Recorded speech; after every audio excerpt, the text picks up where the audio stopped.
समय हर समय को बदल देता है। समय हर समय को बदल देता है, मेहनत को थोड़ा समय चाहिए। Good morning to all of you and welcome again Spin Academy YouTube channel. दोस्तों, हमारी कॉलिगेटिव प्रॉपर्टीज की सीरीज में हम लेके आए हैं आज नया topic, abnormal mass. Abnormal molar mass क्या होता है? एबनॉर्मल मोलर मास जरा समझिए इसको।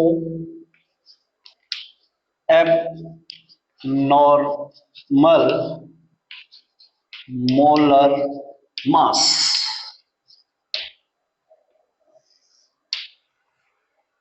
सॉल्यूशन टॉपिक में ये हमारा लास्ट टॉपिक है जो कॉलिगेटिव प्रॉपर्टीज में जो पूरे सॉल्यूशन चैप्टर का एंड ऑफ द पॉइंट जो है वो एबनॉर्मल मास। इसी के अंदर हम जो है ट्राई करेंगे कि एबनॉर्मल मास कैसे निकाला जाता है, और इसी के अंदर हम पढ़ेंगे एसोसिएशन एंड डिसोसिएशन और वांट ऑफ फैक्टर और उन दोनों का रिलेशन। ये चीज हम इसमें समझेंगे। तो आज के लेक्चर में हम एबनॉर्मल मास क्या होता है और उसको निकालेंगे। तो उसके लिए हमें समझना पड़ेगा एसोसिएशन एंड डिसोसिएशन, और एसोसिएशन और डिसोसिएशन से हमें एक और नई चीज मिलेगी उसको निकालने के लिए, उसके रेशो को निकालने के लिए वो मिलेगा हमें वांट ऑफ फैक्टर। एंड हम वहां पे उसके बाद समझेंगे उसके रिलेशनशिप्स को, वांट ऑफ फैक्टर के रिलेशनशिप को डिग्री ऑफ डिसोसिएशन और एसोसिएशन से। तो हम स्टार्ट करते हैं एबनॉर्मल मॉलिक्यूलर मास। पहले इसको समझते हैं और फिर आगे दूसरा जो टॉपिक्स है उसको समझने का कोशिश करेंगे। ओके, क्या होता है abnormal mass? What is the abnormal mass? वैसे ही नेम से पता लग रहा है, हियर इज नॉर्मल और एब। जो नॉर्मल ना हो, क्या है? जो नॉर्मल ना हो, है ना, जो नॉर्मल ना हो, एबनॉर्मल हो। जो वैल्यूज हम एक्सपेक्टेड कर रहे हैं वो वैल्यूज कैलकुलेट ना हो, यानी उससे कुछ डिफरेंट आए। जो वैल्यूज हम देखना चाह रहे हैं उससे क्या है? डिफरेंट आए, उसको कहेंगे हम एबनॉर्मल, यानी कि जो नॉर्मल ना हो।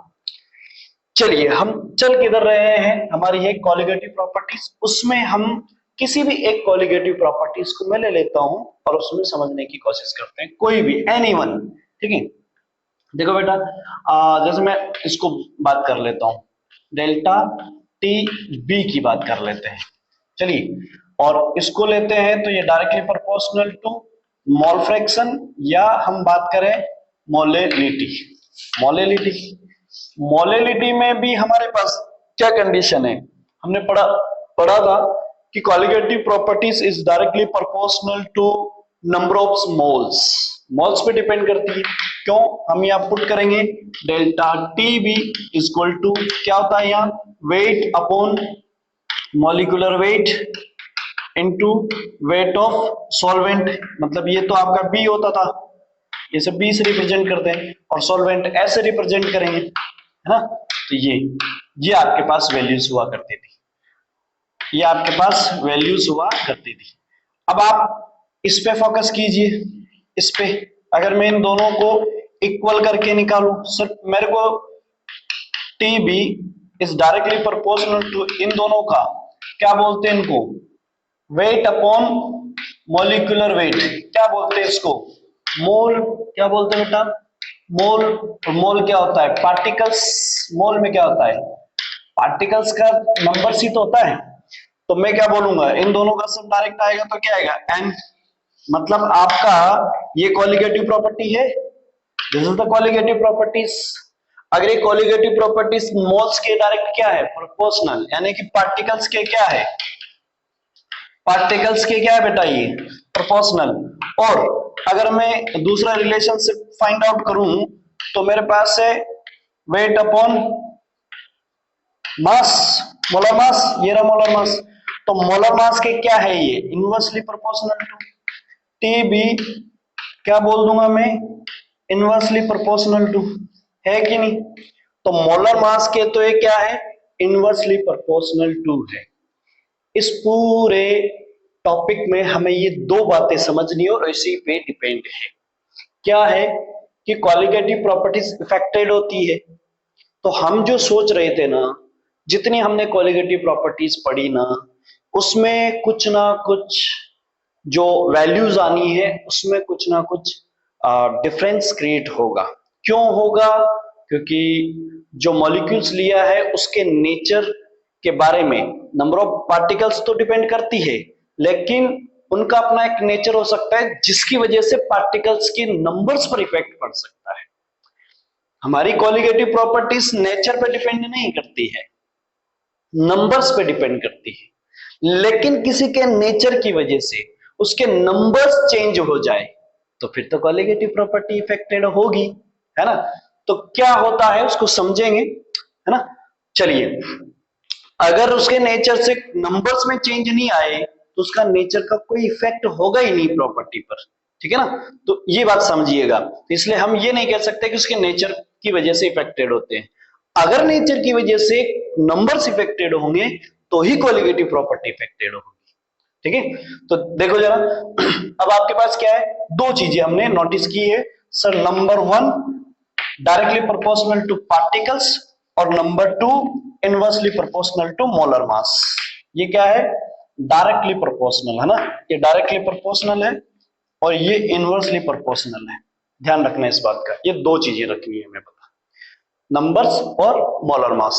अब आपके पास मोलर मास ही निकाल रहे हो तो उसका रिलेशनशिप इसके साथ क्या है वो देखें। चलिए सर, हमने ये तो निकाल लिया कि जो डायरेक्ट पार्टिकल्स होंगे। अब देखो यहां पर ये कह सकते हो ना कि number of particles increases then colligative property will be increases, and molar mass increases then the colligative properties decreases, क्योंकि इनवर्सली प्रोपोर्शनल है। किसी का मोलर मास बढ़ेगा तो क्या होगा? Colligative properties decreases. हम यहाँ ये भी बोल सकते हैं the numbers of particles decreases then the colligative property will be decreases. Decrease होगी, होगी कि नहीं होगी? होगी। और यहां पर मोलर मास डिक्रीज होगा तो कॉलिगेटिव प्रॉपर्टी जो है वो क्या हो जाएगी? इंक्रीज हो जाएगी। Got it?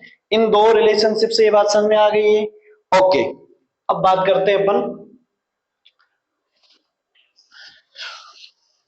एसोसिएशन और डिसोसिएशन पर। तो फर्स्ट कंडीशन तो हमने नोटिस की है कि what is the abnormal mass. पहले तो इसकी डेफिनेशन देख लेते हैं। What is the abnormal mass? Abnormal mass क्या है? हम ये कहें कि हमारा जो मोलर मास है, वो जो एक्सपेक्टेड मोलर मास है, अगर वो नहीं आ रहा है तो हम उसे कहेंगे एबनॉर्मल मोलर मास। क्या बोलेंगे? Abnormal molar mass. The molar mass is affected through the association or dissociation. Suppose that if the molecules undergoes association or dissociation, then the molar mass is does not comes out expected from the normal mass is called abnormal mass. क्या हमने समझा? क्या हमने बात की इसके लिए कि अगर कोई मॉलिक्यूल जो है वो एसोसिएशन और डिसोसिएशन से होता हुआ जाता है तो इसका मतलब है कि उसका जो मॉलिक्यूलर मास है ना, वहां पर वो इफेक्टेड होगा, चेंज होगा।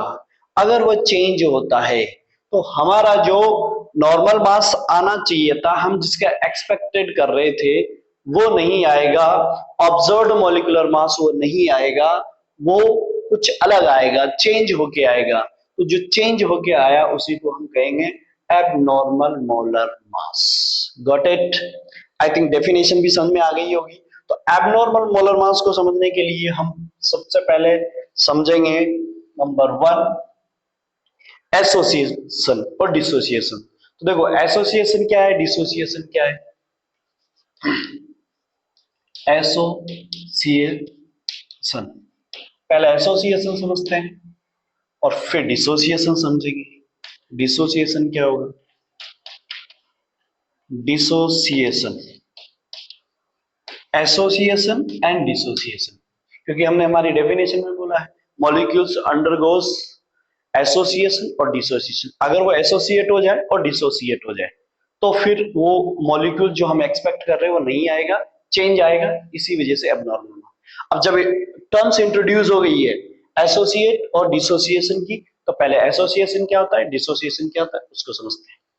Okay, suppose that we take an mole. क्या लिया हमने बेटा, एन मोल लिए, है ना। कोई कंपाउंड है ए, वो लिए हमने नंबर्स में एन लिए थे, लेकिन वो एसोसिएट। अब एसोसिएट का मतलब क्या होता है, एड हो जाना, जुड़ जाना, एसोसिएट हो जाना।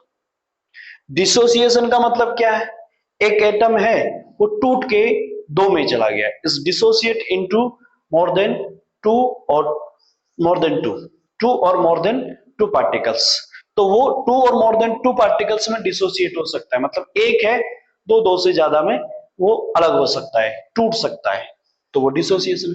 एसोसिएशन दो है मिलके एक हो सकता है, एसोसिएशन। तो एसोसिएशन में क्या है, हमने क्या लिया, एन पार्टिकल्स लिए हैं, और ये एन पार्टिकल्स अगर जुड़ जाए तो हो सकता है वहां पर वो एन में कन्वर्ट हो जाए। किसमें हो जाए, एन में कन्वर्ट हो जाए, ठीक है। हमने जो पार्टिकल्स लिए थे वो जुड़ गए, यानी कि मान लीजिए सपोज दैट हमने 2A लिया और वो इधर जुड़ के A2 हो गया, तो ये बताओ ये कितना है। भाई केमिस्ट्री में हम पढ़ते हैं ना, ये कितना है, ये 1 है सर, ये कितना है, 2 है।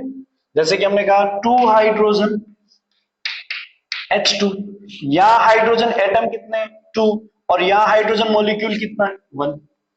तो हमने नंबर्स में कितना लिया था, 2, और इधर कितना हो गया, 1। बोलो हुआ कि नहीं, यस, ये एसोसिएट हो गया। अगर ये एसोसिएट हुआ है तो आपके पास नंबर ऑफ पार्टिकल्स क्या हो गया, decrease. Here is the number of particles 2 और here is the number of particles 1। भैया इफेक्टेड होगी, क्या इफेक्टेड हुआ, हमारा तो मामला नंबर ऑफ पार्टिकल्स पे डिपेंड करता है।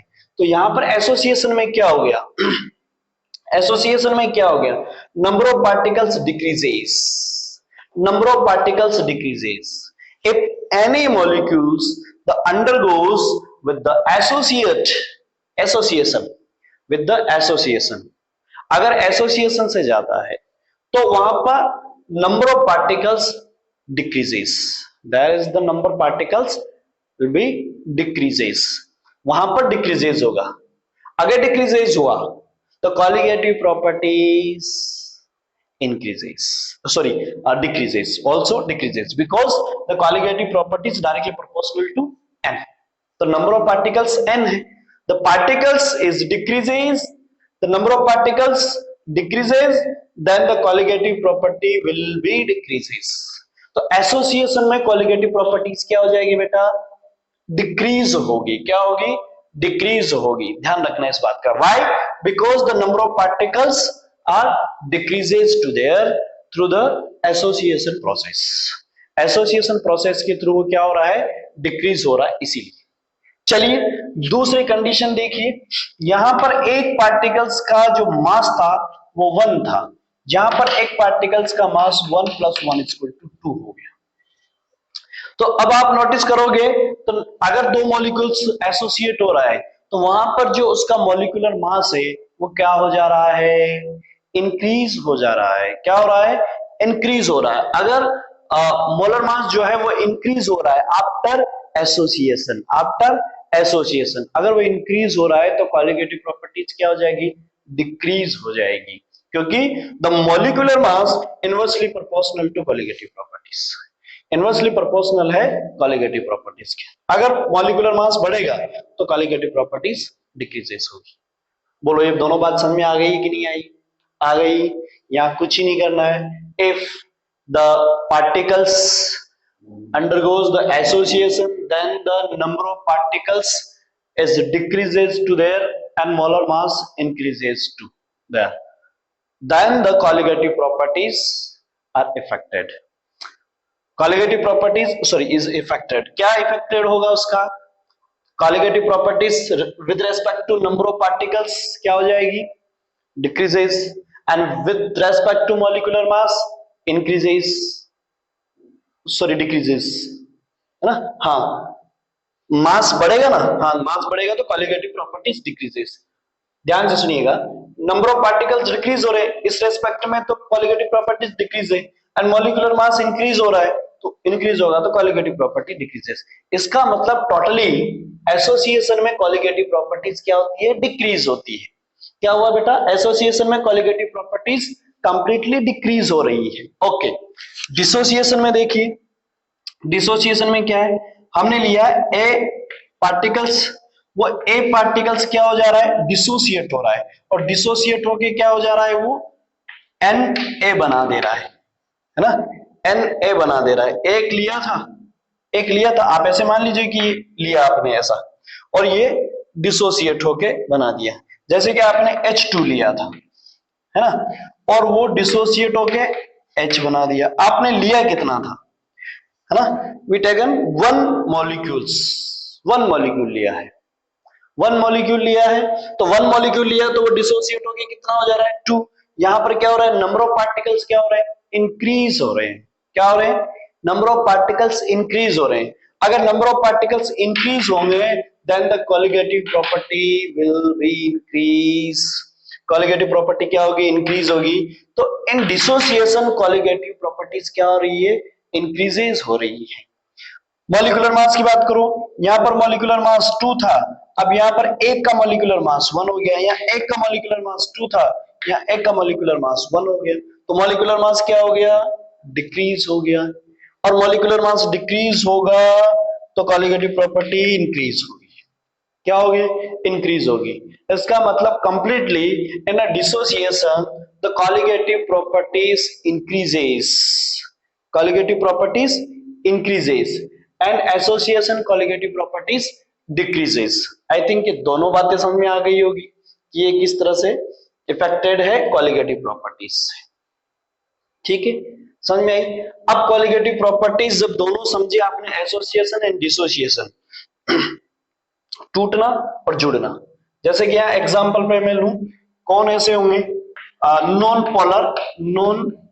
पोलर कंपाउंड्स, बट सभी नॉन पोलर नहीं, आपके पास जो सम नॉन पोलर कंपाउंड्स है, कुछ पोलर्स भी होंगे, लेकिन मैं ये इसकी बजाय ये कहना उचित समझूंगा सम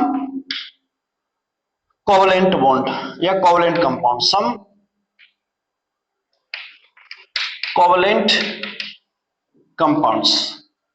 कुछ कोवलेंट कंपाउंड से जो पोलर हैं, है ना, लिटिल बिट पोलर हैं, और वो वैसे आते हैं नॉन पोलर के कंडीशंस में, लेकिन उनमें पोलरिटीज होती है, तो वो एसोसिएट हो सकते हैं। जैसे कि CH3 C double bond O OH, COH C double bond O, ये क्या है, एसिटिक एसिड। क्या है, एसिटिक एसिड। ये एसिटिक एसिड है, तो यहां पर देखो इसकी इलेक्ट्रोनेगेटिविटी माइनस और हाइड्रोजन की प्लस, यहां माइनस, यहां माइनस, यहां प्लस और यहां माइनस।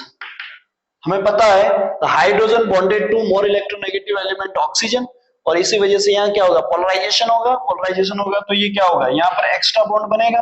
क्या होगा, एक्स्ट्रा बॉन्ड बनेगा, और इस एक्स्ट्रा बॉन्ड को हम क्या बोलते हैं, हाइड्रोजन बॉन्ड। क्या बोलते हैं बेटा, हाइड्रोजन बॉन्ड। अब इस हाइड्रोजन बॉन्ड की वजह से दो मॉलिक्यूल आपस में अट्रैक्ट होके एक दूसरे से फॉर्म हो गए, और इसी से क्या कहते हैं हम, डाइमर। ये क्या बना लिया, डाइमर बना लिया। क्या बना लिया, डाइमर बना लिया, है ना। तो ये डाइमर फॉर्म हो गया। और एक और हो सकता है कौन, C6H5 C double bond O OH C double bond O double bond O OH और C6H5, ये हो सकता है। यहां पर भी एक्स्ट्रा बॉन्ड बनेगा जिसे हम हाइड्रोजन बॉन्ड ही बोल रहे हैं। तो ऐसे मॉलिक्यूल से जिसमें क्या हो जाएगा, एसोसिएशन होगा। और डिसोसिएशन के लिए जैसे KCl है, NaCl है, ये क्या हो जाएगा, डिसोसिएट होगा। तो किसमें होगा, K प्लस Cl माइनस, ये क्या हो जाएगा, Na plus Cl minus.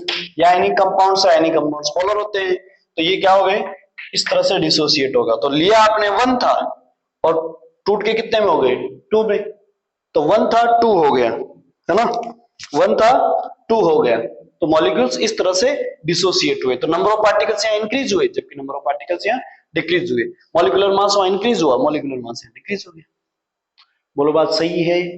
Yes, यानी कि आपको ये नोटिस हुआ कि एसोसिएशन में कॉलिगेटिव प्रॉपर्टीज जो है वो क्या हो जाएगी, डिक्रीज होगी, और डिसोसिएशन में कॉलिगेटिव प्रॉपर्टीज क्या होती है, इंक्रीजेस होती है, क्योंकि पार्टिकल्स वहां इंक्रीज होते हैं।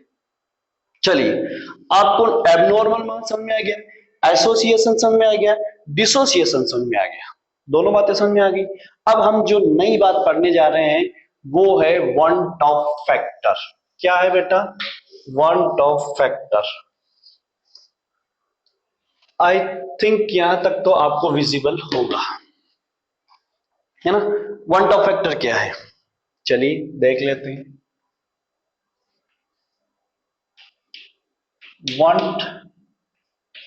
Van't Hoff factor it's denoted by I. किससे रिप्रेजेंट करते हैं इसको, वन टॉप फैक्टर को? आई से। चलिए हम इधर ले लेते हैं, आई थिंक उधर विजिबल होगा नहीं, ठीक है? तो ये तो समझ में आ गया, स्क्रीनशॉट लेना चाहते हैं ले लीजिए।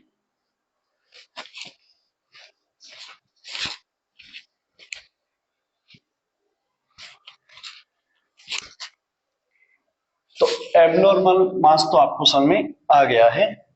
अब बात करते हैं वन टॉप फैक्टर। तो आपका है वन हाफ फैक्टर। क्या है van't Hoff factor? Is denoted by I, है ना? इन 1880 में van't Hoff introduce introduce I factor और it's called van't Hoff factor. Van't Hoff factor ने जो है, वन टॉप ने जो है वो एक टर्म्स इंट्रोड्यूस की आई, उसी को क्या बोलते हैं, वन टॉप फैक्टर। एक्चुअल में आई क्या है, ये क्या फैक्टर है? Van't Hoff factor is the ratio of before the associate या आफ्टर द एसोसिएट और dissociate of the colligative properties and before the associate और डिसोसिएट कॉलिगेटिव प्रॉपर्टीज। यानी कि आपके पास जो वन टॉप फैक्टर है ना, वो एक रेशियो है, किसका? ऑब्जर्व्ड या एक्सपेक्टेड का। किसका है? ऑब्जर्व्ड या एक्सपेक्टेड का। तो मैं यहां बात करूं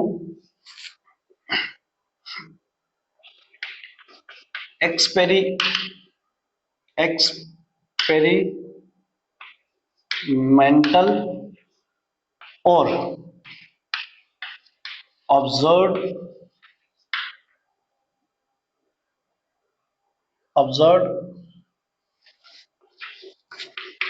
कॉलिगेटिव प्रॉपर्टीज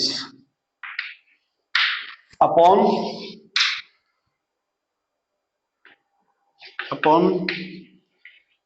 theoretically और नॉर्मल कॉलिगेटिव प्रॉपर्टीज। देखो, एक्सपेरिमेंटली या ऑब्जर्व में आपने क्या देखा है और उसी के अकॉर्डिंग थ्योरेटिकली आपका क्या था, उसका जो रेशियो होता है उसको बोलते हैं वन टॉप फैक्टर आई। एक और कंडीशन लिखी, तो आपका ऑब्जर्व हुआ ना, तो वो कैसे होगा? आफ्टर।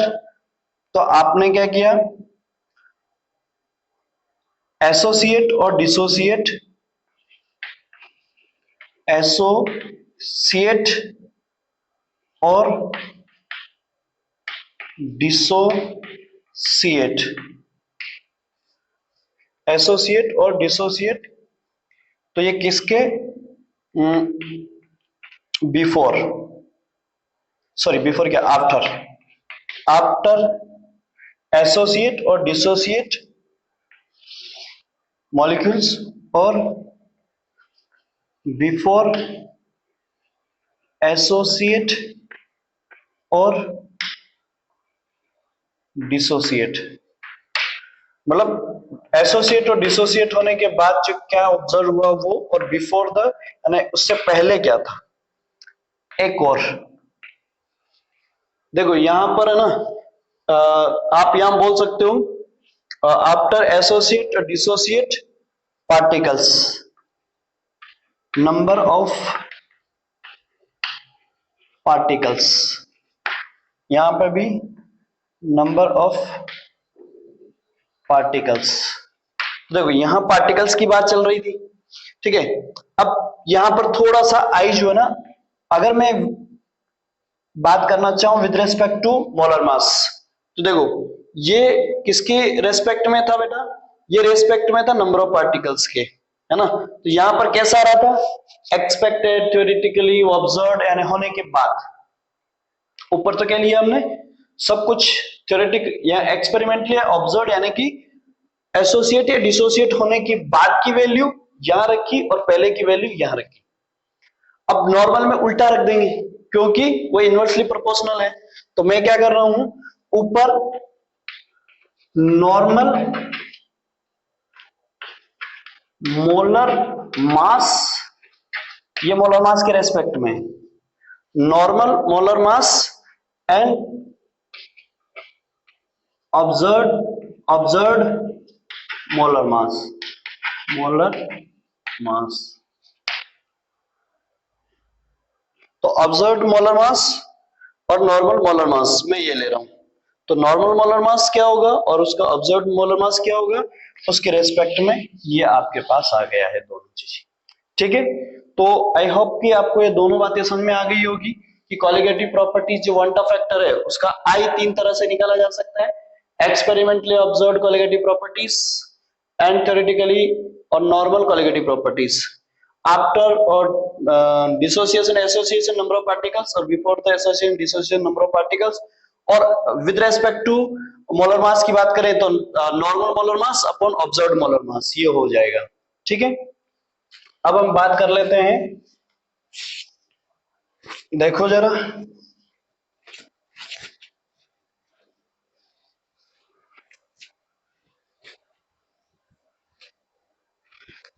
यस,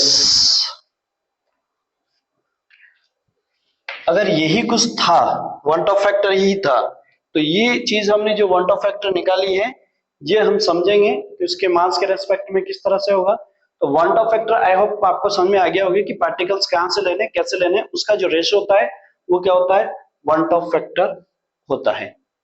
अब वन टॉप फैक्टर है तो हम थोड़ा सा उसको समझ लेते हैं, है ना, या उसका रिलेशन के साथ ही समझ लेते हैं दोनों। तो रिलेशन किसके साथ, रिलेशन बिटवीन वन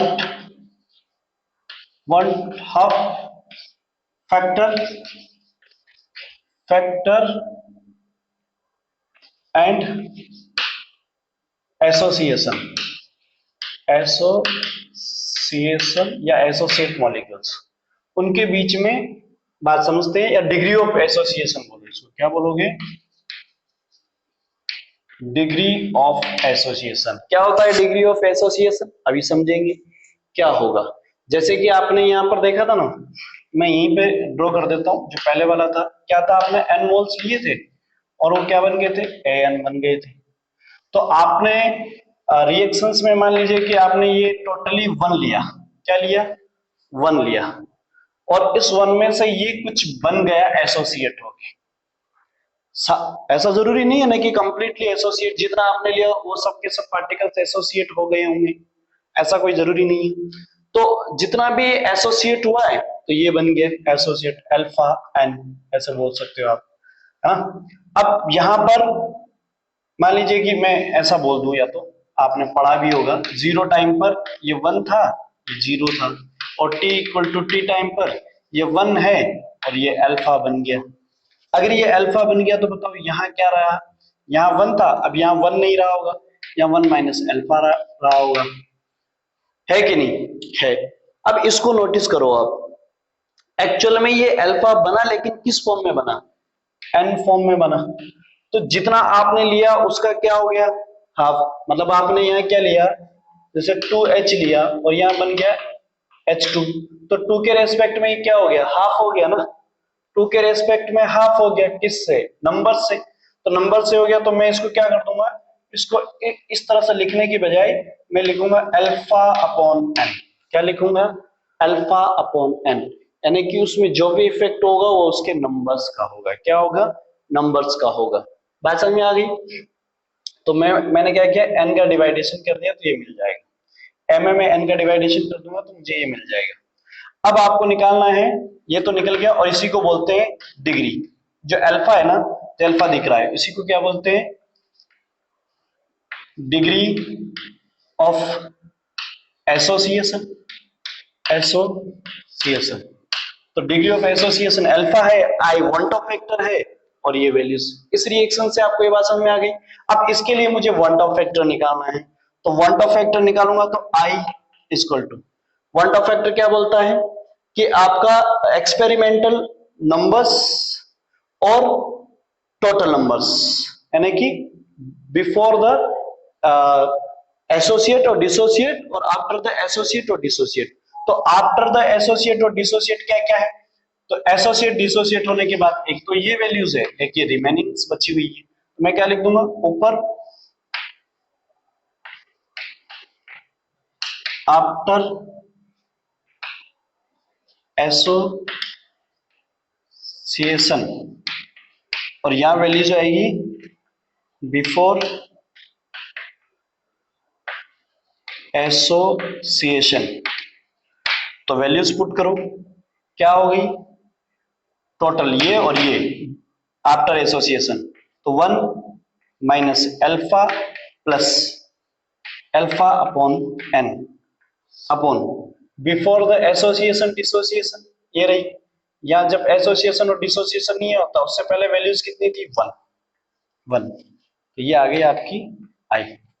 अब आप निकालो, 1 को इधर लेके जाओगे तो क्या हो जाएगा आपका, 1 इधर जाएगा तो 1 को मल्टीप्लाई आई से करोगे तो आई रहेगा, इसका मतलब आई इक्वल टू क्या हो जाएगा, 1 minus alpha plus alpha upon N. अरे 1 को इधर लेके जाओगे इससे 1 इधर आ जाएगा, इधर आएगा तो इंटू 1, 1 से आई को मल्टीप्लाई करोगे तो 1 आई आएगा। अब आपके पास ये बच गया है ना।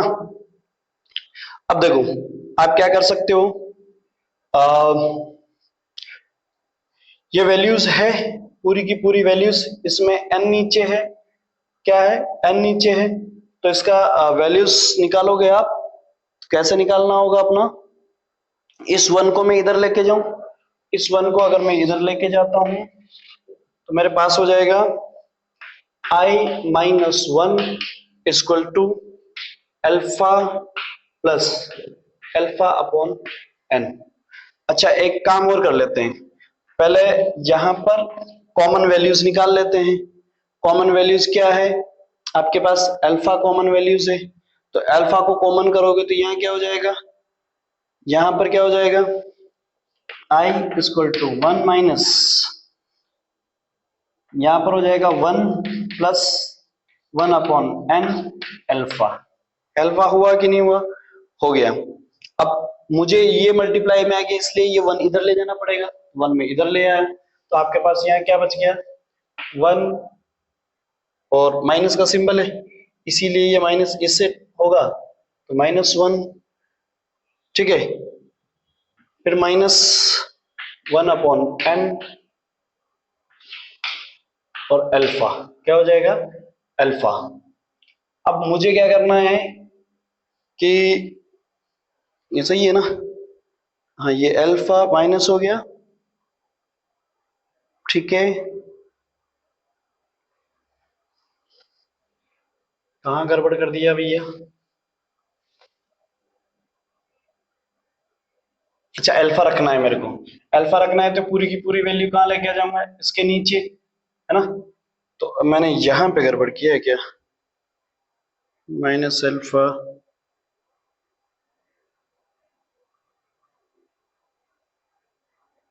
ये 1 इधर चला गया तो माइनस में आ गया, चलिए एक बार देखते हैं, 1 माइनस 1 अपॉन पूरा इधर आ जाएगा, तो पूरा का पूरा इधर आ जाएगा, तो 1 minus 1 upon N equal to alpha. But ये आंसर ये नहीं होगा क्योंकि ये माइनस का चक्कर पड़ रहा है, तो मैंने क्या यहाँ पे गड़बड़ किया है कुछ ना,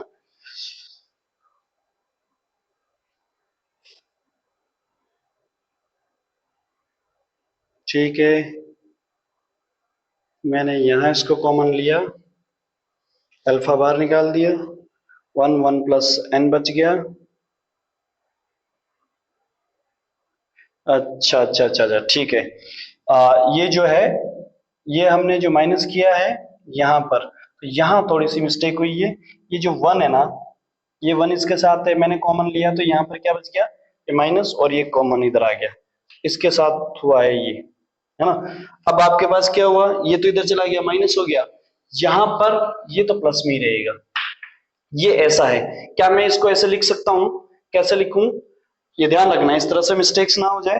इसको मैं ऐसे लिख सकता हूं, भाई माइनस वाला कौन है, माइनस वाला कौन है, ये 1 माइनस वाला है, ये प्लस वाला है, तो मैं प्लस वाले को आगे ले आऊं, n माइनस 1, ऐसे लिख सकता हूं ना, 1/n-1, ये लिख सकता हूं। और अब आपके पास यहां पर भी इस तरह से लिख दोगे, आप क्या लिख दोगे, 1 माइनस 1/n-1/n-1, वेरी गुड, ये हो जाएगा, और इसका अल्फा ये निकल के आ जाएगा। तो आपके पास ये अल्फा डिग्री ऑफ जो है, क्या निकला, ये degree of association, degree of association निकल गया, i-1 1/n-1, ये लो, आपके पास ये डिग्री निकल गई। अब ऐसे कैसे हम क्या निकालना चाहते हैं, डिसोसिएशन निकालना चाहते हैं, क्या निकालना चाहते हैं, डिसोसिएशन। चलिए मैं रब कर दूं इसको, इधर से रब कर देता हूं।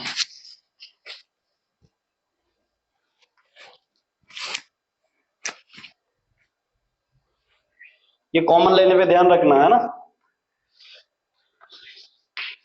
तो relation between want of factor, want half factor and dissociation, dissociation, वो भी कौन सा, degree, degree of dissociation, degree of dissociation. तो फटाफट से इसमें क्या कर दोगे, ए ए, तो यहां पर हमने ए लिया था और यहां पर एन बन जाएगा, एन लिया था।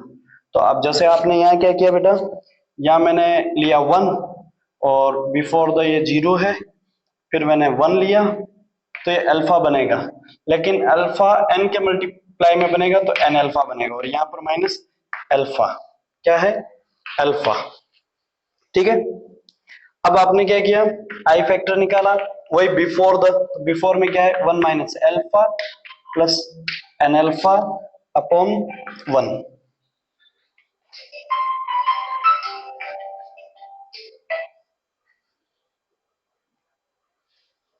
ओके।